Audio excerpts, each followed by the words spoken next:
Hello and welcome to Mickeyology, where we take Disney a little too seriously. I'm Austin Rathall. Today we're examining a classic Disney tale, Sleeping Beauty. There are several versions of the Sleeping Beauty fairy tale, but the opening credits to the Disney film say that it was inspired by Charles Perrault's telling of the story. So how faithful was the Disney film to that version? Are there any nods to the original story in the film? And are there any scandalous details that Disney omitted from their version? Let's find out by comparing Disney's Sleeping Beauty with the original story.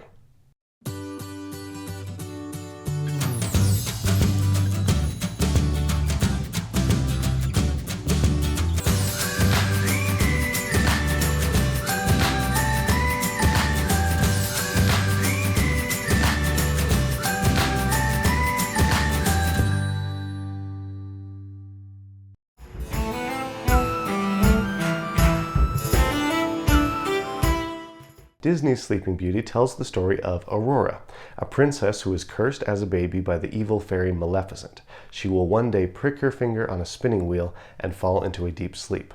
Three good fairies hide Aurora and try to protect her from her fate, but in the end she pricks her finger anyway and falls into a deep sleep. However, with the fairies' help, a brave prince is able to battle Maleficent and defeat her and awaken Aurora with true love's kiss. The movie ends with Aurora and her prince happily waltzing away into their happily ever after. Now this plot is fairly similar to the Perrault version of Sleeping Beauty, except Disney only adapted the first half of that story to film. If they'd adapted the whole thing, then their movie would have been quite different. The plot of the original story goes like this. When a childless king and queen are finally blessed with a baby girl, they host a grand banquet to celebrate. They invite the 7 fairies of the kingdom to attend, but during the celebration, an 8th fairy arrives unannounced. No one had heard from this fairy for 50 years, so no one thought to invite her. This makes the event awkward for everyone, but they're cordial to the aged fairy and invite her to join them. Then 6 of the fairies each bestow a magical gift upon the baby. However, the bitter old fairy arises and bestows a curse. She says one day the child shall prick her finger on a spindle and die. Then the last fairy comes forward and counteracts the curse. She says the child shall not die, but sleep for 100 years, after which she'll be awakened by a prince. The king, however, doesn't take any chances. He forbids spinning throughout the kingdom, but not everyone gets the memo. One day, the princess wanders up into a tower of the castle when she's about 16 and finds a lone woman there spinning yarn. The woman hasn't heard the rule against spinning, so when the princess asks if she can try it, the woman says yes. Almost instantly, the princess pricks her finger on the woman's spindle and falls into a deep sleep. The king places his daughter on a beautiful bed in a room of the palace. The fairy who counteracted the curse arrives and realizes that in 100 years the princess will wake up and find herself alone in the castle. So the fairy causes all the animals and servants in the castle to fall asleep too. That way they'll be ready to serve her when she wakes. The king and queen leave the castle as trees, thorns, and brambles sprout around it to protect the princess. A century later, a new king and queen have taken control of the kingdom, and one day their son is passing the castle while hunting, and he goes inside. He discovers the princess, and she instantly awakes at his presence. All of the rest of the staff awake too, and the couple are married at once. Happily ever after, right? Not so fast. After the wedding, the prince returns home to live with his parents. Now, he visits his new wife regularly, but he doesn't tell anyone he's married until 2 years later, at which point his father dies and he must become the new king. He reveals that he has a family, which at this point includes not only the princess, but their 2 children, Dawn and Day. When the new king goes off to war, he then entrusts his family to the care of his mother, who happens to be an ogress who craves human flesh.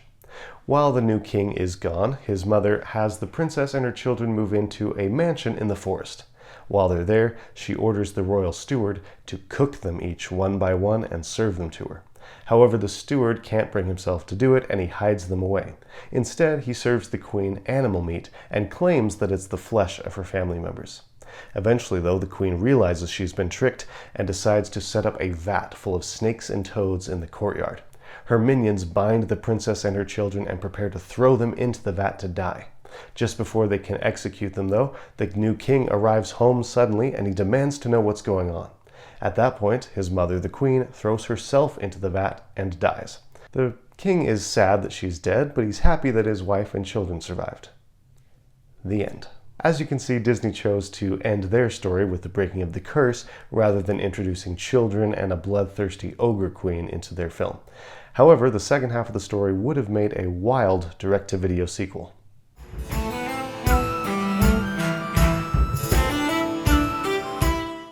Several characters appear in both the original story and the Disney film. However, a lot of them are unnamed in the original story, so Disney had to give them names. The unnamed princess becomes Aurora/Briar Rose in the film. The king and queen from the story become King Stefan and Queen Leah. The prince becomes Prince Philip. The aged fairy becomes Maleficent, and the 7 fairies become Disney's 3 fairies, Flora, Fauna, and Merryweather. The prince's father becomes King Hubert. Disney also added a few minor characters that don't appear in the original, like Maleficent's raven, Samson the horse, the forest animals, and the minstrel. There are also several characters from the original story that don't appear in the movie, including the prince's mother, the children Dawn and Day, the royal steward, and the old spinning woman.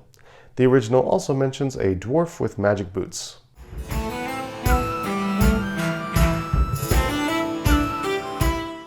While Disney's movie has a simpler plot and a lighter tone than the original story, several elements of it do hark back to the fairy tale. In the movie, Aurora is friends with a group of forest animals. Now, this may be a nod to the pet dogs that the princess and her family have in the original story.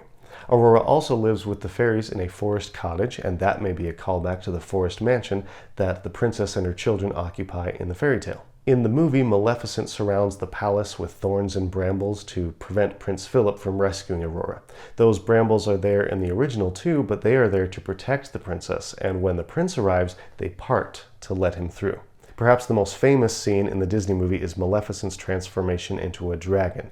Now, the Perrault tale doesn't feature this scene, but it does say that one of the good fairies, the one who counteracted the evil curse, drives a chariot that is pulled by dragons. Finally, while the evil ogre queen isn't present in the Disney animated film, the live-action movie Maleficent, Mistress of Evil does feature the prince's mother as its primary villain. However, her story in the film is very different from that of the queen's story in the fairy tale.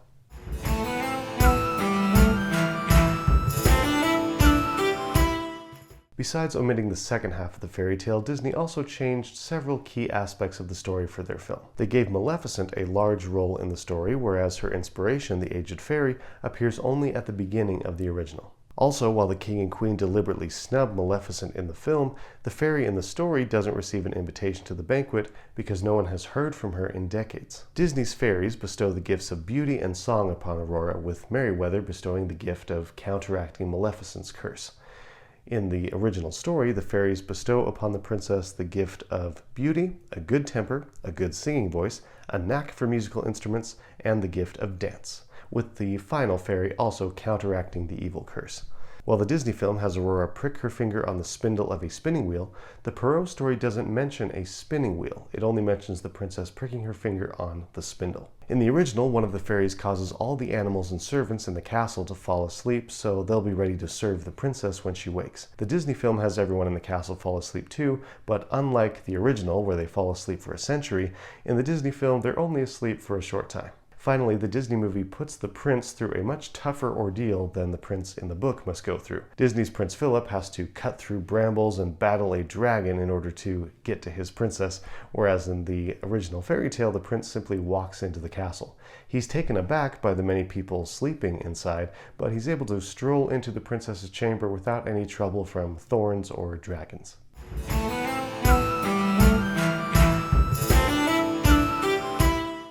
If you're a fan of old fairy tales and all their weirdness, then I do recommend reading Perrault's Sleeping Beauty. It's very short and has the dark, mythical quality that you would expect from a classic folktale. However, if you want an uplifting story, then I would stick with Disney's version. The animated film is an optimistic story about true love conquering all, whereas the fairy tale is a grim story that seems to be sending the message that couples need to break away from their families in order to form a family of their own. So there you have it. That is how Disney's Sleeping Beauty compares with the Perrault version of the fairy tale. Please let me know in the comments if you've read Sleeping Beauty and which version of the story you like better and why. Also, let me know which Disney movie you would like me to compare with its source material next. Please don't forget to like and subscribe so that you don't miss a video and our channel has a chance to grow. And as always, thank you very much for watching. I will see you next time. Bye-bye.